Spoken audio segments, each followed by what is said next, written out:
with You edition. Get unlimited free talk to any Digicel number between 9 p.m. to 6 a.m. All you have to do is top up $1,000 or more every day before 6 p.m. to enjoy unlimited free talk. That's a whole lot of gaff. No more boring nights. You can now call your mommy, daddy, your bestie, your boo, even granny to tell them all that Digicel unlimited free night talk is back. Terms and conditions apply. Digicel, there with you. This is the news on top of the hour. Live from our studio in Georgetown. Kaieteur Radio, 99.1 FM. Good evening. Welcome to this evening's newscast on Kaieteur Radio. Kevin Smith here. Let's get to the news in detail. In its bid to pursue a gas-to-shore project, the government of Guyana must first ensure that the venture is affordable. So said Chatham House Associate Fellow Dr. Valerie Marcel. Dr. Marcel said it is clear from the inception that Guyana did not expect to find as much gas as it did in the Stabroek Block. Hence, there is a common interest among ExxonMobil and its partners, along with the government, to bring the gas to shore. She said that a gas-to-shore project will have shortcomings because it would not meet the energy demands of the entire country, especially the needs of persons living in far-flung areas.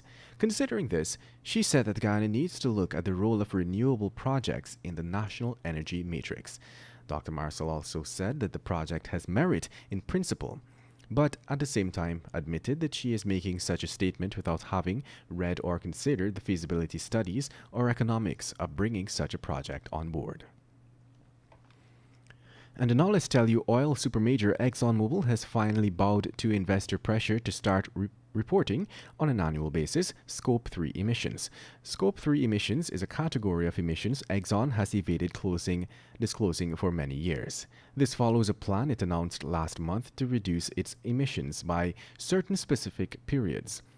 To many climate activists and climate-conscious investors, Exxon's additional reporting provides a truer representation of the impact of ExxonMobil's work on the global environment. And now let's tell you, the Vice President, Dr. Bharat Jagdeo, sought to impress why it is important for oil companies to be granted incentives by the government. Dr. Jagdeo believes that it is important to incentivize oil companies because of the scale of investments they bring to these oil developments. He said that the total assets of Guyana's banking system amount to $1.1 trillion, or about $5.6 billion US dollars. And moving on, the home of Ponzi scheme operators Yuri Garcia Dominguez and his wife Atika Ishmael reportedly came under gunfire last night. According to reports, 3 gunmen turned up at his premises at Enterprise, East Coast Demerara, and started shooting. The men, according to police, were spotted exiting and re-entering the vehicle after the shooting. We were told that Dominguez was not at home at the time of the shooting. An investigation has since been launched.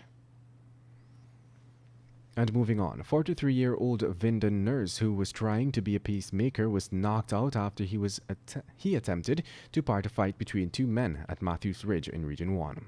Reports revealed that the man was on his bed when he observed the 2 men having a violent argument. Upon seeing this, nurse approached them with the intention of keeping the peace but was instead attacked.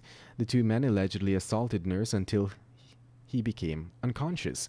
He was then taken to the Parika District Hospital where he was seen and admitted. The 2 men, a 21-year-old and a 29-year-old, are currently in custody assisting with the investigation. Let's tell you now that Ken Ford Downer, the man who allegedly burnt his wife and children alive last December, yesterday made his first court appearance and was remanded to prison. The defendant, who was at the Bartica Magistrates Court, appeared virtually before Magistrate Crystal Lambert in the Vredenhoek Magistrates Court. He was not required to plead to the indictable offense, which alleged that last December 12th at Pataura Road, Bartica, he murdered 48-year-old Carolina Kennedy and their 2 daughters, 5-year-old Mariana and 3-year-old Gabriella Kennedy, during the course or furtherance of arson. The defendant is expected to make his next court appearance on January 27, 2021. And now let's tell you, the Ministry of Education today hosted a virtual consultative meeting with over 739 grade 6 teachers from private and public schools across Guyana to discuss the writing of the 2021 National Grade 6 Assessment.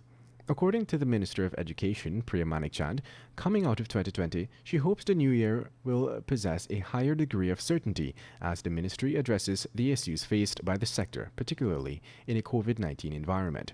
She said that in 2020, there were several opportunities to lead and do things differently as the sector adjusted and implemented measures to prevent as much learning loss as possible. Looking forward, the Education Minister said that she hopes the lessons learned in 2020 are brought into 2021 to be incorporated into the delivery of education. And that's the news of the moment. Remember to get the full details of these stories, pick up a copy of the Kaieteur News. And don't forget, you can catch us on the MyTuner app as well as the Radio Garden app. You can also keep up to date